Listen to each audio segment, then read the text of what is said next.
Sir, your bill. Thank you. Sir.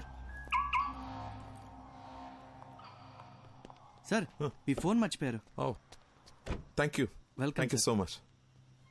Okay.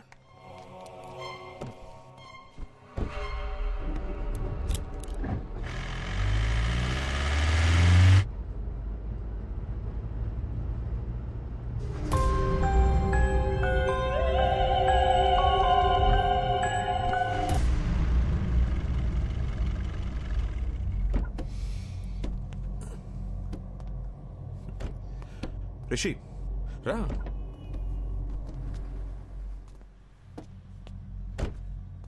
ఏం చేస్తున్నావు రిషి? నీకు ప్రాబ్లం ఉందని నా దగ్గరికి వచ్చావు. ఇప్పుడు నన్ను భయపడడానికి ట్రై చేస్తున్నావు ఎందుకు? సార్, నాకు మెడికల్ ప్రాబ్లం అని చెప్పి నన్ను పంపించారు. ఆ తర్వాత కారిడార్లో వెయిట్ చేస్తుంటే ఏసీపీ గారిని చూశాను డాక్టర్. బాగా భయపడిపోయి అటు ఇటు తిరుగుతూ తనలో తనే మాడుకుంటున్నారు. నాకేం అర్థం కాలేదు. ఏదో దెయ్యాన్ని చూసినట్టు అలా భయపడ్డాడు. అప్పుడు డౌట్ వచ్చింది డాక్టర్, మీరు నా దగ్గర ఏదో దాస్తున్నారని. అందుకే మిమ్మల్ని భయపడదామని ట్రై చేశా. మీరు ఏ రియాక్షన్ ఇవ్వలేదు. నా బుర్రకి ఇంతకన్నా తెలివిగా ఆలోచించడం రాదు డాక్టర్. నాకు నిజం తెలియాలంతే. ఇప్పుడు కూడా రిషి నీకు మెడికల్ ప్రాబ్లమే, దెయ్యం లాంటిది ఏమీ లేవని చెప్పండి, నేను సైలెంట్కి వెళ్ళిపోతాను. కానీ నిజం చెప్పండి డాక్టర్ ప్లీజ్. రిషి, ఒక మంచి డాక్టర్ రెస్పాన్సిబిలిటీ ఏంటో తెలుసా? పేషెంట్ని భయపెట్టకుండా వాళ్ళని ట్రీట్ చేయడం. ఏ డాక్టర్ అయినా అదే చేస్తాడు. నేను అదే చేశాను. కానీ నీ క్లారిటీ చూశాక ఇంకా దాచాల్సిన అవసరం లేదు అనిపిస్తోంది. నీ ఒంట్లో ఉన్నది దెయ్యమే.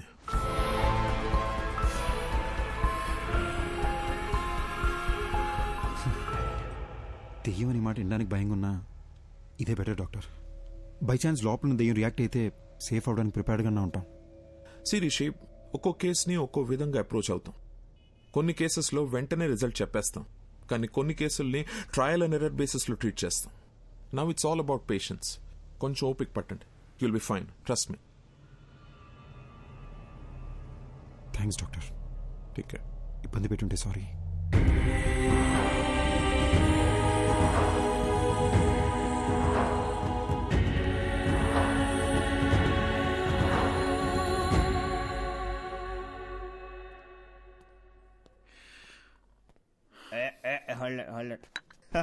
అరే, ఇంకో 2 షిల్డ్ బీర్లు తెచ్చిపెట్టు నా కోసం. ఏంది మందు ముందర పెట్టుకుని మెడిటేషన్ చేస్తాడా బ్రా? అయ్యా మహేష్ ఇట్టా ఫ్రమ్ బిట్రగుంట. ఏంది బీరు ముందర పెట్టుకుని ఓ ఆలోచించండవా? మందుకు ఒక వాల్యూ ఇవ్వాలి బ్రో. తాగు తాగు, కమాన్ సీర్స్. వద్దు బ్రదర్. ఏం బ్రో, ఏమైంది? నాకు ప్రాబ్లం ఉంది బ్రో. జస్ట్ నన్ను వదిలే. ఎవరికి లేవయ్యా ప్రాబ్లమ్స్?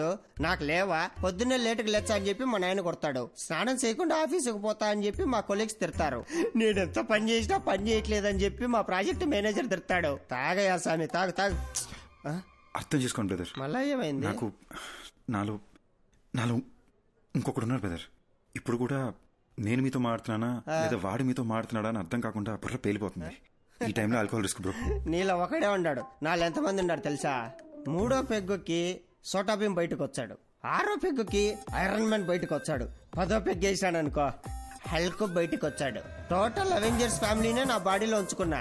నాతో పోల్చుకుంటే నీదేముంది బ్రో? తాగు తాగు చెప్తా.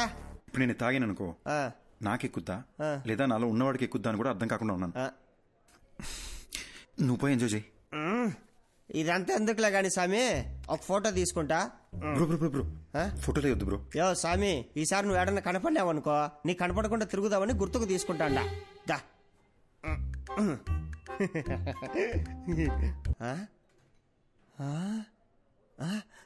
ఎర్రాడు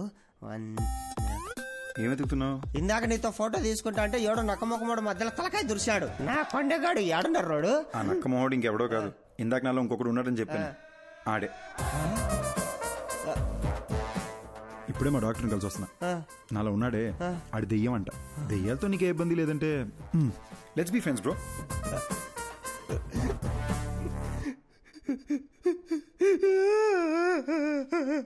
బై బై బై, ఎందుకు ఏడుస్తున్నావు?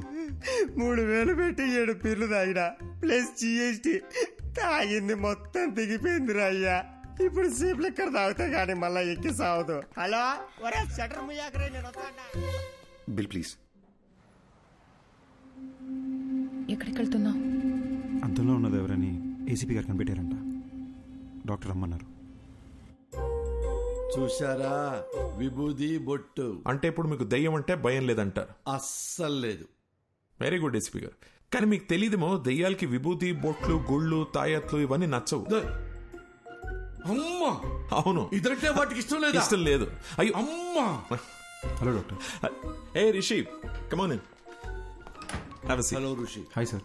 Hello sir. Come sit. కూర్చో. సార్, ఎవరు సార్ అతను? ఎలా కనిపెట్టారు సార్? తమ్ముడు, ఇది 4 రోజుల ముందు జరిగిన యాక్సిడెంట్. హైదరాబాదు నగర శివారుల్లో జరిగింది కాబట్టి వెంటనే మనం ట్రేస్ చేయగలిగాం. తమ్ముడు, నువ్వు ఎప్పుడైనా చేవెళ హై మీద వెళ్ళావా కారులో ఈ మధ్య? సార్ అవును సార్, రీసెంట్గానే వికారాబాద్ నుంచి రిటర్న్ వస్తూ అటే వెళ్ళాం సార్. ఇన్ఫాక్ట్ ఆ చుట్టుపక్కల ఉన్న ఒక శ్మశానంలో కూడా వెళ్ళాం. అక్కడ ఒక డెడ్ బాడీ కాలుతుంటే కూడా చూసాం సార్. Same spot. ఇప్పుడు మనకు శ్మశానం, మంటలు, శవం మన కేసుకి ఎలాంటి సంబంధం లేదు. అది డెత్ స్పాట్. అర్జున్, మాధవి అనే కపుల్ ఆ ఏరియాకి వచ్చారు. స్పాట్ లో 2 చచ్చిపోయారు. ఎవరైతే స్పాట్ లో చచ్చిపోయారో అర్జున్, మాధవి, వాళ్ళనే మీరు మిర్రర్ లో చూస్తున్నారు. సుబ్బారెడ్డి చూడండి.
రోజుల క్రితం మేమే యాక్సిడెంట్లో చనిపోయావా?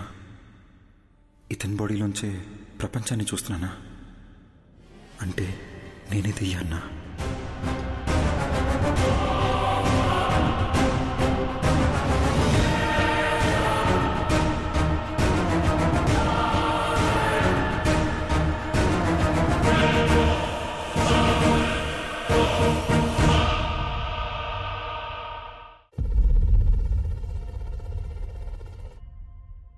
డాక్టర్, మీరు ఇంతసేపు చనిపోయిన అర్జున్ కథ చెప్పారా?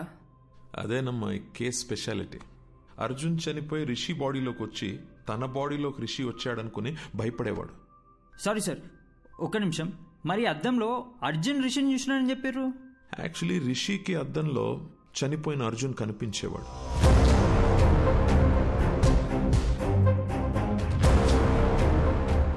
మేమందరం కూడా అర్జున్ని అద్దంలోనే చూసాం.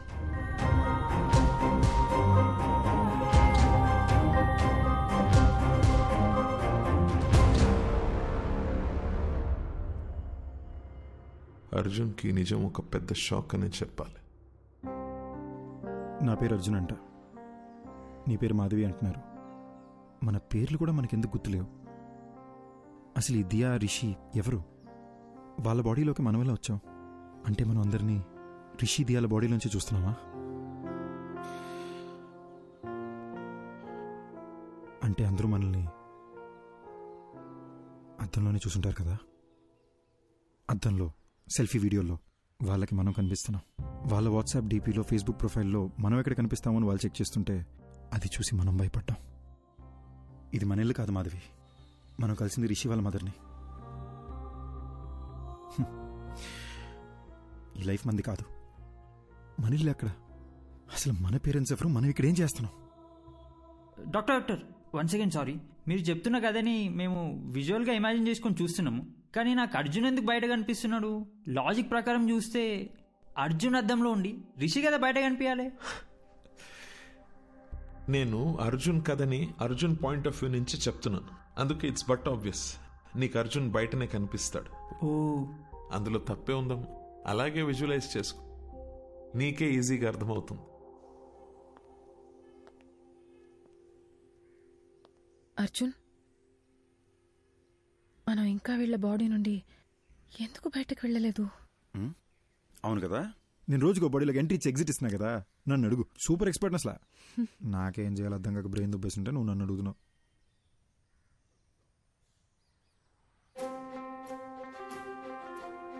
మాధవి, ఇప్పుడు దాకా మనం అద్దంలో చూసిన ప్రతిసారి భయపడి పారిపోయాం కదా. అవును. ఒకసారి అద్దంలో మాట్లాడి చూస్తే. నేను బాత్రూంలో ఒకసారి మాట్లాడి చూస్తా, నువ్వు బెడ్రూమ్ మిర్రర్లో ఒకసారి ట్రై చేయి, ఓకేనా?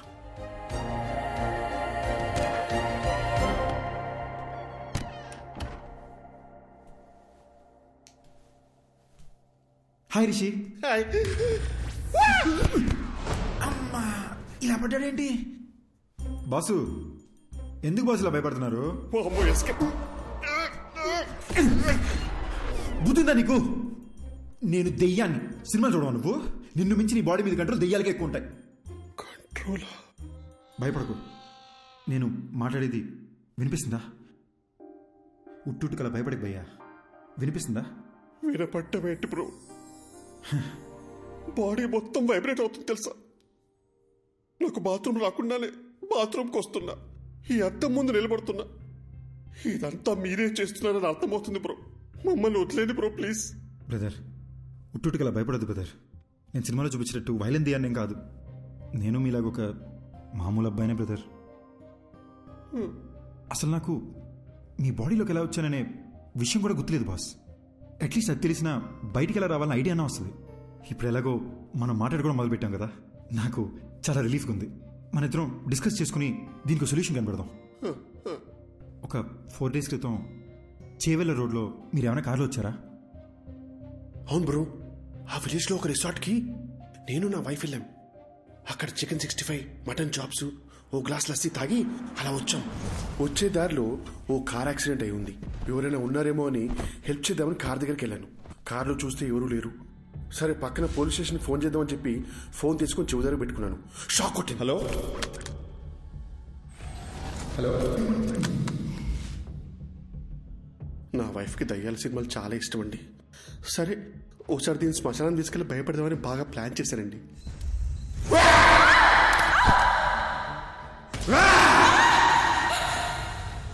అక్కడి నుంచి ఇంటికి వచ్చాక అద్దంలో మీరు కనిపించారండి. సపోజ్ శ్మశానంలో తప్పిపోయి మీకు తెలియకుండా మా లోపలికి వచ్చారేమోనని శ్మశానంకి వెళ్ళి చెక్ చేసామండి. నిన్ను వచ్చిందే 2 శవాలు, అవి ముసలాలు. కాటి కాపర్నేమో పోలీసులు తీసుకెళ్లారు. అది నీ డెత్ గురించి ఎంక్వైరీ కానీ నాకు ఇప్పుడు అర్థమవుతుంది. నాకు అక్కడ యాక్సిడెంట్ అయింది. శ్మశానంలో నా గర్ల్ ఫ్రెండ్ భయపెట్టాను. తిరిగి ఇంటికి వచ్చేసరికి అద్దంలో మీరు కనిపిస్తున్నారు. నాకు అంతే బెదురుగుతుంది. ఓపెన్ చేద్దాం బ్రదర్. ఆ డాక్టర్ ఉన్నారు కదా, ఆయన దగ్గరికి మనం వెళ్దాం. నేను మీ ద్వారా నాకున్న డౌట్లు కూడా అడిగి చూస్తా. దీనికి ఏదైనా సొల్యూషన్ కనుక్కుంటారేమో. ఏంటి వచ్చిన ప్రతిసారి ఏదో ఒకటి కొత్త కొత్తగా చెప్తున్నావు నువ్వు? అంటే ఏదో తెలియకుండా ట్రై చేసింది సార్, ఫ్లోలో వర్కౌట్ అయిపోయింది. ఫ్లోలో? అవును సార్. గుడ్. ఇప్పుడు నాతో మాట్లాడేది ఎవరంట? Sir sir Arjun sir. పక్కన కాన్ఫిడెన్స్ సార్. అర్జున్, నువ్వు నాతో మాట్లాడడం యాక్చువల్లీ నాకు ప్లస్సే. Tell me something. రిషి బాడీలోకి వెళ్ళి ఎంటర్ అయ్యా? సార్ సార్ ఎగ్జాక్ట్లీ ఈ విషయం మిమ్మల్ని అడుగునే వచ్చాను సార్. నాకు ఏ విషయం అసలు గుర్తులేదు సార్. అంటే నేనెవరిని, నా పేరెంట్స్ ఎవరు, నా ఫ్రెండ్స్ ఎవరు, నేనెందుకు రిషి మదర్ నా మదర్ అనుకుని తన లైఫ్ బతికేస్తున్నాను అసలు ఏమీ అర్థం కావట్లేదు సార్. యాక్చువల్లీ నీ ప్రాబ్లం ఏంటంటే నువ్వు చనిపోయావా అని అనుకోవట్లేదు నువ్వు, కానీ రియాలిటీలో నువ్వు చనిపోయి వాడొంట్లో ఉంటున్నావు. నీ మెమరీ యాక్టివ్గా లేదు, రిషి మెమరీ యాక్టివ్గా ఉంది. కాబట్టి రిషి చేసేవాడిని నువ్వు చేస్తున్నట్టు అనుకుంటున్నావు, అంతే కదా? So let's do one thing. నీ మెమరీని రివైవ్ చేయడానికి ట్రై చేద్దాం. అర్జున్, నువ్వు మీ ఇంటికి వెళ్ళు, నీ పేరెంట్స్ని కలు. ఒకవేళ నువ్వు వాళ్ళని గుర్తుపడితే ఆ రిజల్ట్ని బట్టి కేసుని ఎలా సార్ట్అవుట్ చేయాలో I will see to it.